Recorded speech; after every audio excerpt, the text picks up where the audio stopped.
Hey guys, recently my dad and I went record shopping in Chicago, so I wanted to film it all and take you guys along with me in this vlog.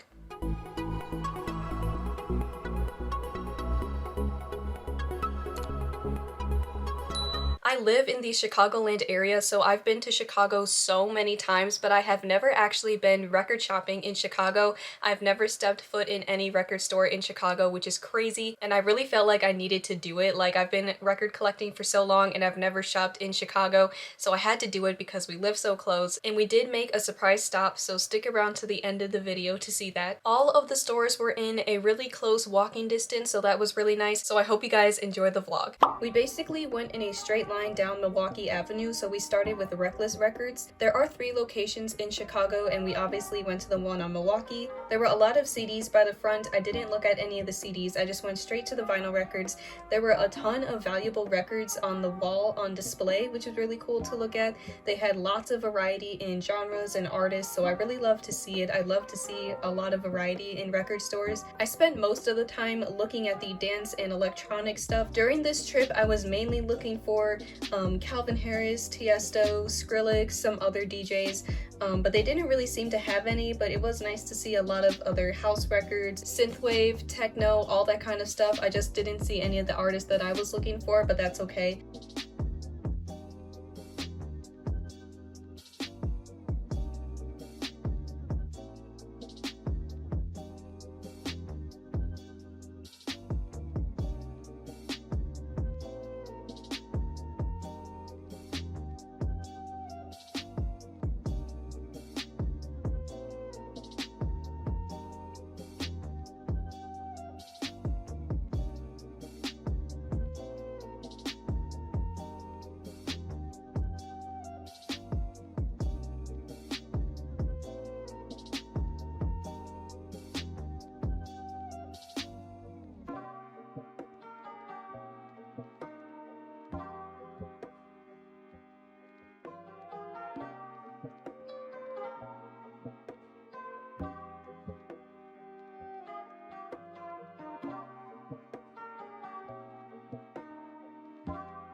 I did look at some of the Daft Punk stuff, and I think I would really like them if I listened to them more.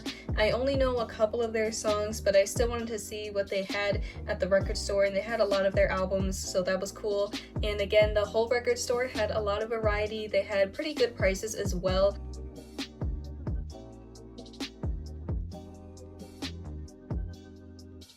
Overall, I thought Reckless was really cool. They had lots of variety, good prices. They had a really good electronic section as well, which is mostly what I was interested in, the EDM stuff, so I thought it was a really great record store.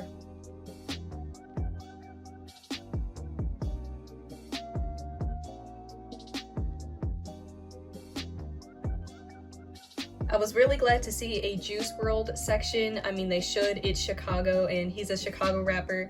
I do have all of his albums on vinyl, so I wasn't really going to buy any. It looks like they had some other records that he was featured on, or some of his side projects, because they did have a few other records in his Juice WRLD area. I didn't end up buying anything at Reckless. I didn't see anything that I was looking for, but it was still really cool to look around, and maybe if I went back again, I would find something else that I would pick up. Then we went to the Urban Outfitters on Milwaukee. They had a stack of records on sale, and I only recognized one of them. The only one I knew was Loft, but I don't really listen to him.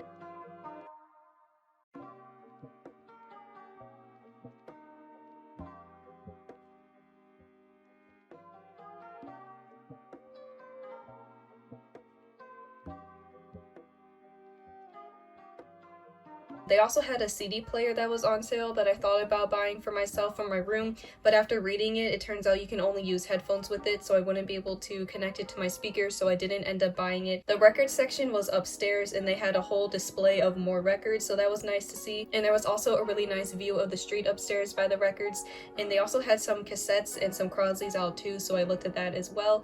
I didn't end up buying anything in here, but it was still cool to look around at Urban.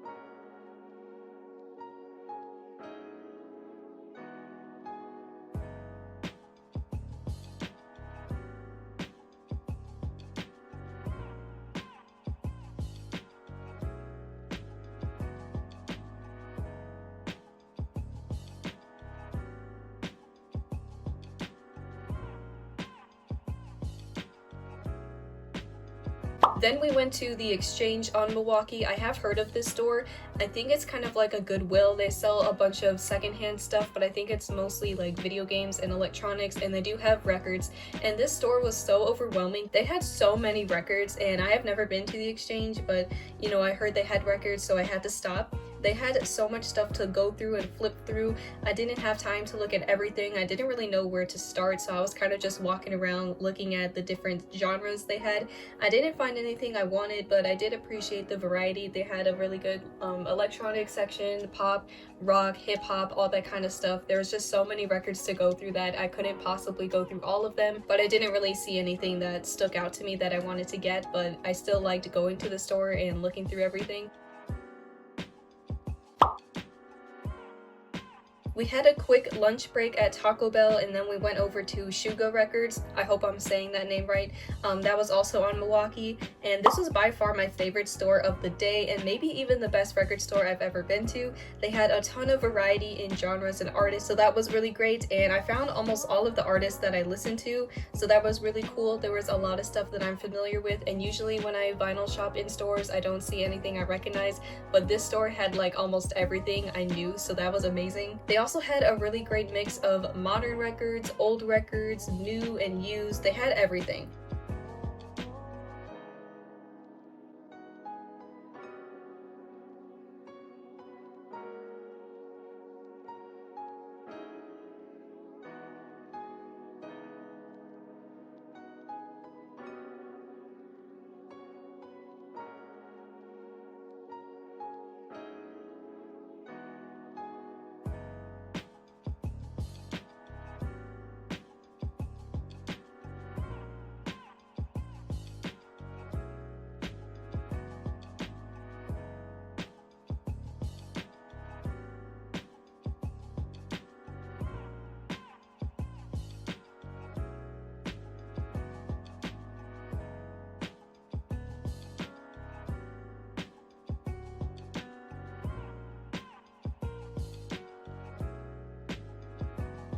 I did look at the One Direction stuff, but there wasn't really anything I wanted, but I thought it was kind of interesting how they mixed in the solo artists in the One Direction section as well. They had a huge electronic section, which made me so happy. I saw all of my favorite DJs. I took time to look at Avicii's stuff, Daft Punk.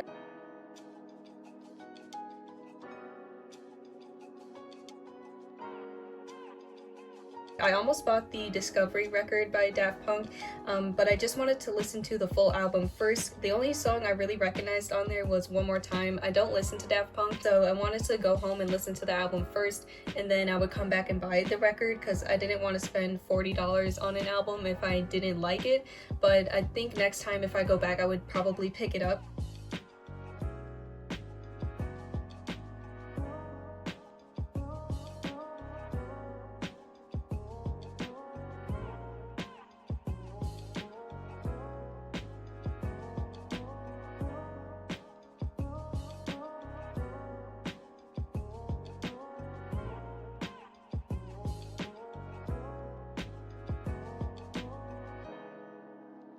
I was not expecting to see any Fortet records there, but that was cool to see since I'm just starting to get more familiar with him because of his work with Skrillex and Fred again. I was so sad that there was no Calvin Harris. That's one of the main things that I was looking for during this trip, but they had no Calvin Harris records left, so I was so sad.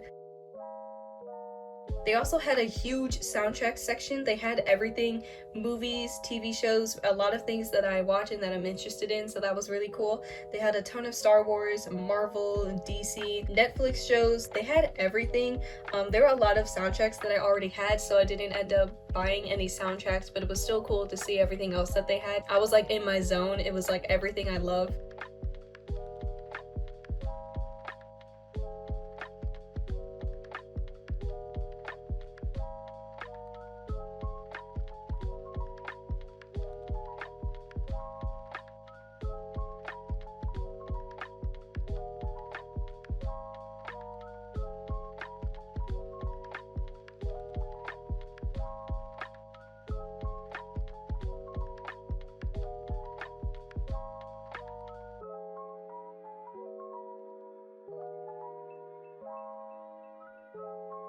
I really appreciated the variety in records that Suga Records had. I would say the prices were pretty good. Some stuff was a little bit pricey, but I think that's just because it's more valuable. But a lot of the used stuff was very decently priced, so that was good.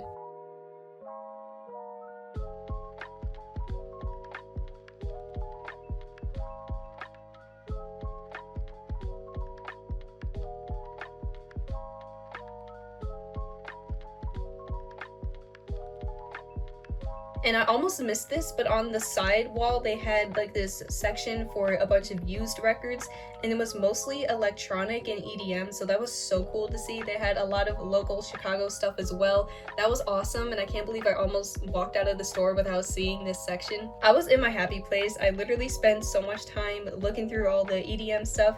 They had so many like subgenres of EDM that I like as well, so that was awesome to see all the house stuff and everything like that. But it was so overwhelming. I just didn't know what to buy because I didn't know any of the song names.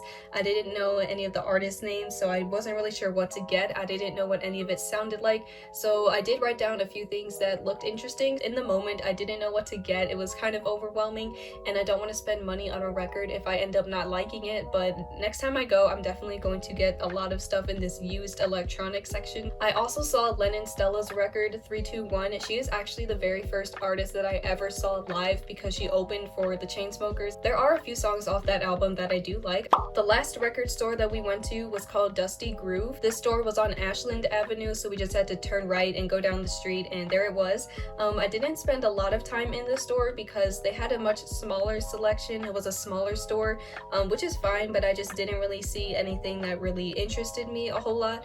I did look at the hip-hop stuff and some of the soundtracks, but it was mostly older music that I don't really listen to, so I didn't recognize a lot of the stuff. Again, it was a nice store, but it was mostly all of the genres that I'm not really interested in, so I didn't spend a lot of time in there looking at the records, but it was still a really nice store.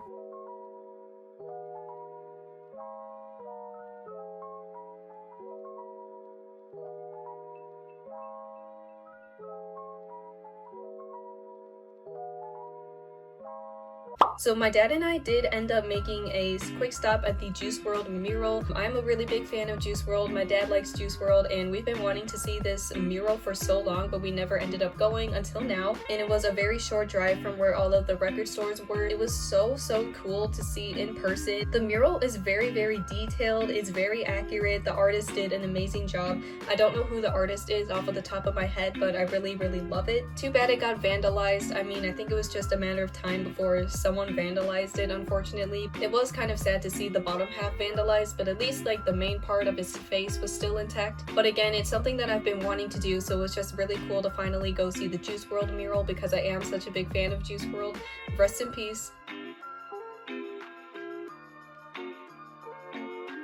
My dad and I had such a fun day doing some record shopping in Chicago. We went to so many different record stores. I cannot wait to go back because, like I said, I have a list of a bunch of records that I might be interested in, so I can't wait to go back and buy them. I'm really glad we had great weather. I really hope you guys enjoyed the vlog. It was also really cool to go to the Juice WRLD mural and finally see it in person. I think it's been around for a couple of years now, and this was the first time I've ever seen it, and now I guess the only time because apparently it's gone now. I haven't gone back since then to confirm it, but I saw on the news that it's gone. I don't know what happened. I guess it got painted over. I don't know who did it, but I'm really glad I went when I did because we almost missed it. Like, if we waited just a few more weeks, then we probably would not have been able to see it. Let me know if you guys saw any records in the store that I flipped through that you have or that you would have picked up. And also let me know if you have been to any of the record stores in Chicago that I went to in this video. Thank you so much for watching this video. If you liked it, please leave a like, comment, and subscribe, and I'll see you in the next video. Bye!